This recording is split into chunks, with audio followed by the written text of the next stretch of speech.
Okay, so what do Shaq, Elvis Presley, and Steven Seagal all have in common? No, it's not their fame, money, or even their success. It's their drip. Well, I guess more specifically, their choice of police uniform. Hello everyone, welcome back to Fraud on the Telly. Join me today as we talk about 4 celebrities you had no idea were cops. Number 1, the big man himself, Superman, Big Diesel, Shaquille O'Neal. Shaq, if you didn't know, is a man of many talents and genuinely might be one of the most humble and generous celebrities that we have alive today. Not only does he have a PhD, so that makes him Dr. Shaq to you and me, he also happens to be a sworn-in police officer, but not just in one county or even in one state. Shaq has been sworn in or been made a reserve or auxiliary police officer in a total of 7 different police departments. This all began in 2002 when Shaq decided he wanted to be a member of the LA County Reserve, specifically a SWAT team member. Shaq, being the monster human that he is, passed all of the tests that were put in front of him, both physical and mental, but there was one test it seemed that Shaq just could not conquer if he wanted to make the SWAT team, the rope test. Shaq had to scale a rope 100 feet in the air, and unfortunately for Diesel, he was just too big. The 7'1" giant attempted to climb the rope 12 times, but would fail every single time. Don't feel too bad for Shaq though, the man did end up having 4 rings, and at the end of the day, he was inducted in 2002 as a LA County Reserve police officer. From here, he would go on to join the Miami Police Department Reserve in 2003 after his move to the Miami Heat. Later in 2005, he was granted an honorary position as a U.S. Deputy Marshal. In 2013, he was made a part-time Golden Beach, Florida auxiliary officer. In 2015, he was added to the Dorsa Reserve Police Department. In 2016, the Georgia Clayton County Sheriff Police Department. In 2018, the Broward Sheriff Department, and in 2020, the St. Martin Parish Police Department in Louisiana. Shaq really out here collecting badges like he's trying to challenge the Elite Four.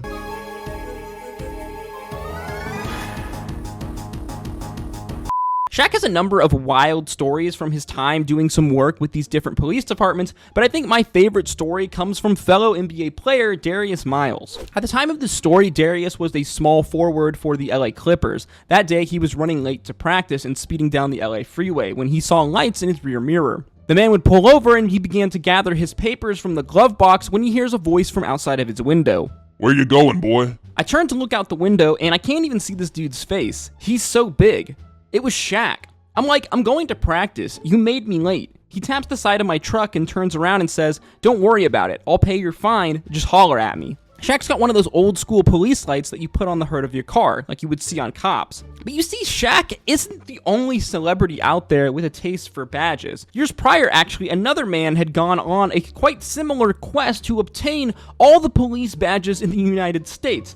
The king himself, Elvis Presley. Yes, Elvis had a rather well-known, documented, and obsession with police badges and police forces, uniforms, and guns. It seemed since Elvis was a child, he had always dreamed of being a police officer in some aspect, though it seems like life had other plans for Elvis as his voice and his gyrating hips caused him to catapult into stardom. Despite all of this fame and money, Elvis still held a profound respect for law enforcement, as well with an odd hobby of collecting police badges. It was said that Elvis would ask for a police badge from any city that he would perform in, and as such, he gathered quite the collection. As a resident of Memphis, he was very close with the Memphis Police Department, and at some point, he was deputized and then later given the honorary role of captain of the Memphis Police Department, complete with a badge and everything. There's actually this one kind of famous story of a young lady being pulled over speeding by Elvis in Memphis, only for him to just give her his autograph and then speed off laughing. Elvis as well would later become an honorary deputy of the Denver Police Department in 1970, but there was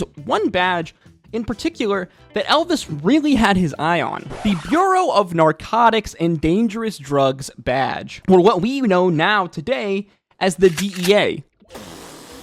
What a brilliant idea! At some point in the 60s, Elvis became obsessed with the Bureau of Narcotics and Dangerous Drugs and the power that this badge and this office wielded, as Elvis himself believed that this badge basically allowed him to arrest anyone inside and outside the United States. Elvis decides one day enough is enough. He wants this badge. So what does he do? He decides to write a letter to President Nixon. In this over 6-page handwritten letter, Elvis tells Nixon of his desire to want to meet together in this fight against communism. Not only that, but Elvis hand-delivered the letter himself to the White House. And I mean, of course, President Nixon let him in. I mean, it's Elvis, for God's sakes. And in classic Elvis fashion, the man came dressed to the nines and with a loaded 1911 pistol, which he wanted to give to President Nixon as a gift. Elvis basically gives his pitch to Nixon for his idea. He says, look, man, I'm closing in with the hippies. I could totally be able to infiltrate and make some drug busts and get in with like the Black Panthers and stuff. One of Nixon's aide is like looking at him like, no shot, we're actually gonna give Elvis of all people a narcotics, a DEA badge. But wow, was he wrong. For whatever reason, Nixon seemed to think that Elvis could actually help him in his fight against communism, and probably having a celebrity to Elvis's stature being on your side would be nothing but good publicity for him. And just like that, he gave him the fucking badge. Elvis Presley, DEA agent. I mean, you can't like make this stuff up. I mean, imagine nowadays someone like, I don't know, Drake rolling up to the Oval Office saying, hey Joe, I need you to cut the malarkey and make me a DEA agent. Not long after receiving this specific federal agent badge from Nixon, Elvis had a bit of an incident, we'll say, in Las Vegas. One day he woke up in his Las Vegas hotel room to realize that some of his stuff, his jewelry, some money, and more importantly, some pictures of his wife, Priscilla, had gone missing. Elvis gathers all of his posse, all of his people around, and they realize that someone's missing, a certain guy that they refer to as Hamburger Jones. Because I guess this guy used to go and get Elvis hamburgers. As the story goes, Elvis and his entourage decide to head to the airport, assuming that this guy is going to skip town and catch a flight out of town, most likely to his hometown of Memphis. Upon arriving, they discover that, in fact, a plane is getting ready to depart for Memphis soon. So what do? They roll into this airport, guns draw. Elvis walks up to the airport staff demanding that this plane be stopped. The woman replies that she can't do that. So what does Elvis do? He reaches into his jacket, pulling out his trusty DEA badge, saying, look lady, I'm a federal officer. Stop the plane right now. And what do? They stop the plane. From here, apparently Elvis and his goons boarded the plane, to which they find Hamburger James cowering in the back. They grab this guy, throw them in their car, and then take them back to Elvis's hotel room. So Hamburger James is completely panicking. I'm sure he's thinking, wow, I'm about to get whacked in Vegas by Elvis Presley, the king of all people. So what does Elvis do? He slaps the man twice in his face and then embraces him, saying, if you just needed the money, you could have just told me. Elvis ended up forgiving the guy and giving him 2 weeks of severance pay and then just sending him on his way home, completely forgiving him. Damn you, Elvis. Why do you have to be such a crazy nice guy, huh? Number 3, everyone's favorite action star and walking meme, Chuck Norris. Hey, Chuck!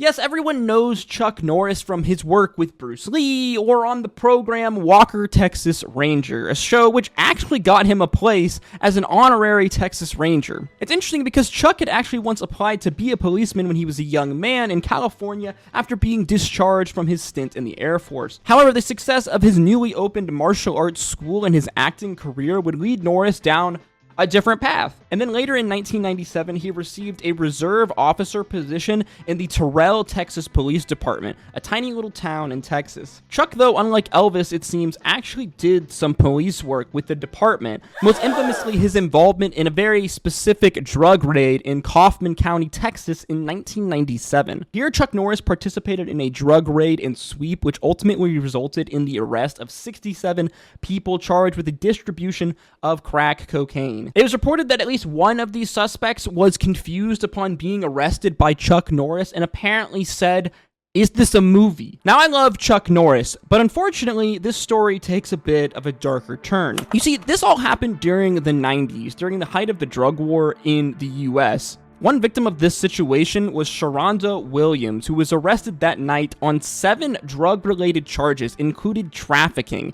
Now, this was Miss Jones' first offense, and no physical evidence during the trial was ever produced that linked or proved that Miss Jones bought or sold cocaine, and ultimately, it was testimony that relied on the word of admitted drug dealers who had received leniency that ultimately ended up in Jones being convicted of one of these 7 charges. Now, this one charge was a conspiracy to traffic 29 kilos of cocaine, which would have normally landed her a max sentence at this time in Texas of 24 years. Now, 24 years sounds insane, especially for a first offender convicted under some relatively shady testimony, but what makes matters worse is that Miss Jones's sentence was not 24 years.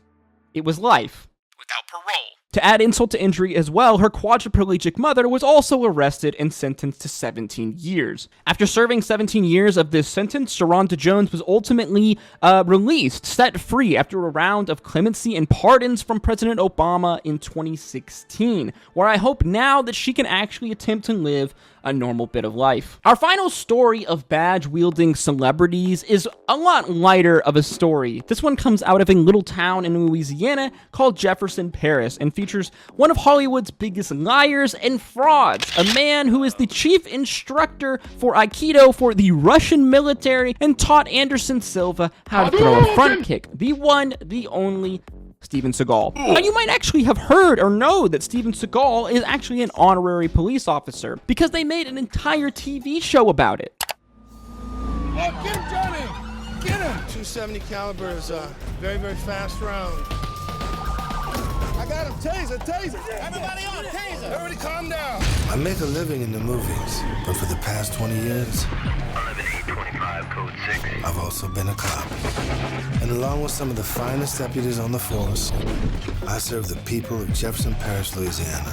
Steven Seagal Lawman aired on A&E in 2009 and followed Steven's time working with this specific police department in Louisiana. Now, this is actually true. In the 1980s, apparently, Steven Seagal was asked by the longtime sheriff, Harry Lee, to train some of his deputies in martial arts. Eventually, the men became friends, and Steven Seagal would join this police department as a reserve officer, and apparently, deputy chief. I mean, can you imagine being an actual police officer and having to call Steven Seagal chief? Now, this show follows Steven as he does kind of cop duties in an almost like cops-like ride-along scenario, as he does a variety of like police work in this little town in Louisiana. Now, it's important to note that apparently there's no actual record of Steven Seagal being certified as an actual officer, but I mean, hey, it sure looks like they didn't stop him from getting his hands dirty on this show. I mean, I could literally do a whole video about Steven Seagal's Lawman. Actually, I think I might do that later. For now, though, I just want to talk about a few moments from episode 1 of this show, an episode that was aptly named Way of the Gun. So first off, the show portrays Steven Seagal as this kind of like deep philosophical, almost like spiritual martial artist master. The man really loves to play up like the whole woo-woo shit in martial arts. They constantly do this like editing effect whenever like a crazy or dangerous thing is apparently going on around Steven, and they make it seem like he has this almost like Spidey-like danger sense that no one else around him has. As a lifelong practitioner of the martial arts, I'm trained to remain calm in the face of adversity and danger.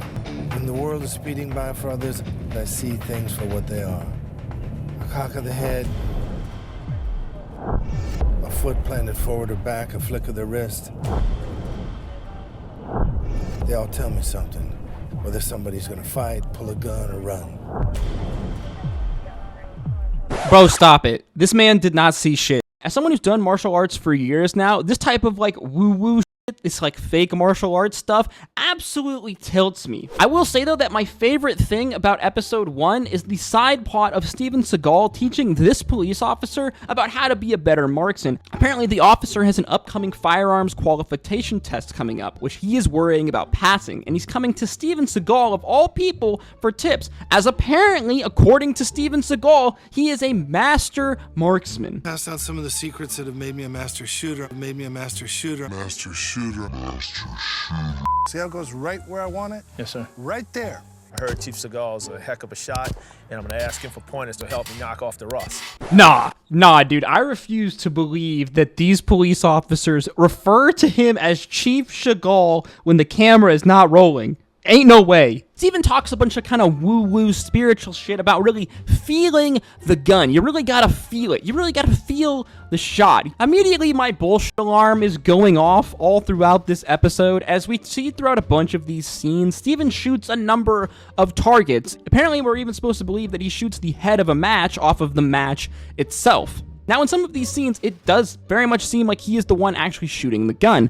In others, though, it's kind of edited in such a way where you don't actually know if it was him doing the one that was shooting for the target, or even how far away he actually was from said target. Like, genuinely, I don't know. Steven Seagal might actually be a decent shot, but from what I do know, some of this editing is hella sus, and I don't think from this footage I'd want to call him a master shooter. As well, there's like the weird kind of awkward situation in which we have a real actual police officer coming to Steven Seagal for shooting advice. I mean, I guess this is the guy who apparently taught Anderson Silva how to front kick, so I mean, what do I know? Like, maybe I would buy that Steven Seagal actually taught this guy a thing or two about shooting if they showed that this police officer was a bad shot, or maybe he was just like a new officer, so it makes sense why he would need a little coaching. But the guy is a captain, which, if I'm not mistaken, is supposed to be like a pretty high rank in a police department. Overall, this show is actually hilarious in its attempt to make Steven Seagal seem like he's this badass kind of cop with like a sixth sense for danger.